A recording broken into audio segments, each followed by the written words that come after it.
Welcome back, Skyrim lovers. Queen Reaper here with another video, and today is going to be a super simple, to the point, vanilla friendly thief build. Thief builds are quite popular in Skyrim, and this one involves a little bit of reverse pickpocketing, use of poisons, and some magic. So if you're interested in seeing this version of my thief build, then just stay tuned because we're going to jump right into it.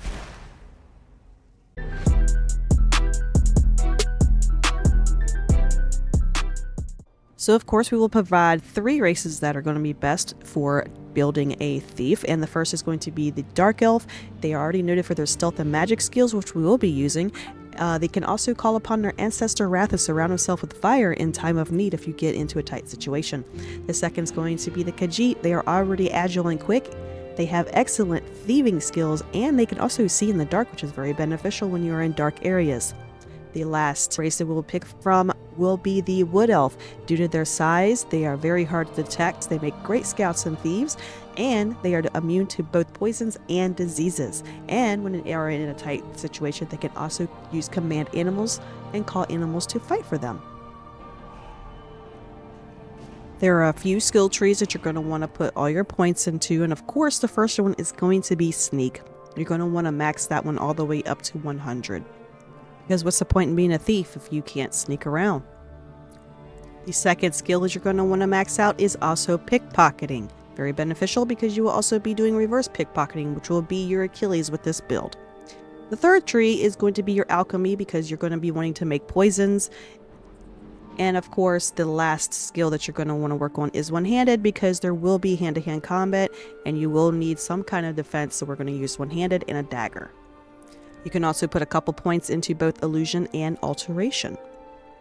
The skills that you're going to be wanting to use are telekinesis, which is an adept alteration skill, which is why you're going to want to put a couple points into that tree. This is going to be very beneficial when you want to grab an item away from you and pull it towards you, especially if you're in a little bit of a tight area.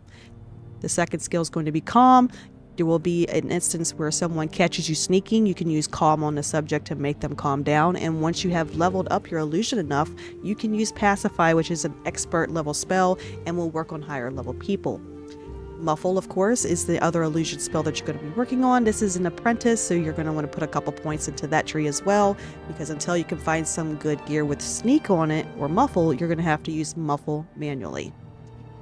The 2 main shouts you're going to want to use for this build is, of course, Aura Whisper, which will reveal all and any life forces in your area, as well as Throw Voice, which can be used to distract enemies to a disclosed location so that you can use Sleight of Hand and move around them without being noticed. As far as your Mundus Stone, this is very easy to acquire as it's one of the 3 you have to pick from at the very beginning of the game, and that is the Thief Stone. That will help you learn all stealth skills 20% faster for the entirety of the game.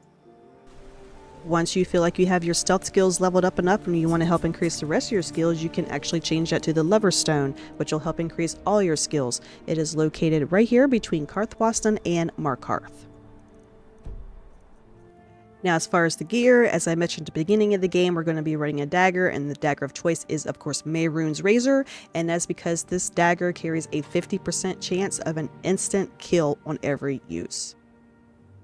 Now, you can't have a thief build without joining the Thieves Guild, and the reason that this one is suggested over any other faction is because you actually get 3 sets of gear from this quest line. Now, the basic Thieves Guild gear is, of course, good, but I recommend the Nightingale armor because it has muffled on the boots. You have one-handed, does more damage attack on the gloves, and you also have an increase in your illusion spells on the hood. Once you have fully completed the quest line and you become Guild Master, you get the Guild Master's armor, which is very similar to the regular Thieves Guild armor, except the stats on this armor are anywhere between 10 and 20% better.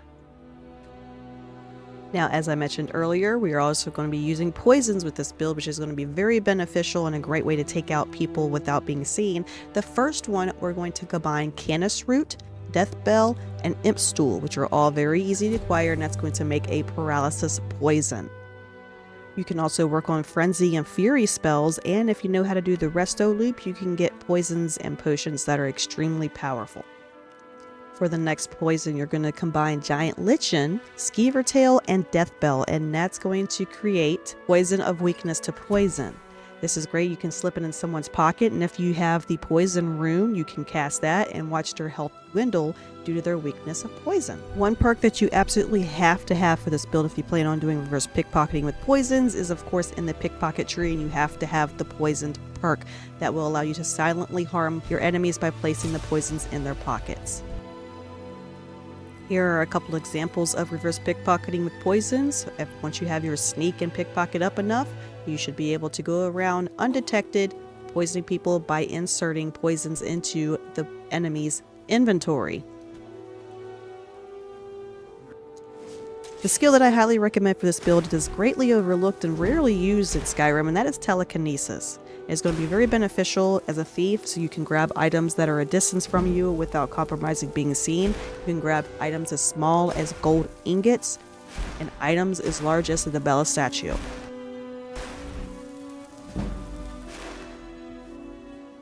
Alright folks, that's going to be it for the video. If this was helpful or if you enjoyed it, make sure you drop a thumbs up and subscribe for more gaming videos.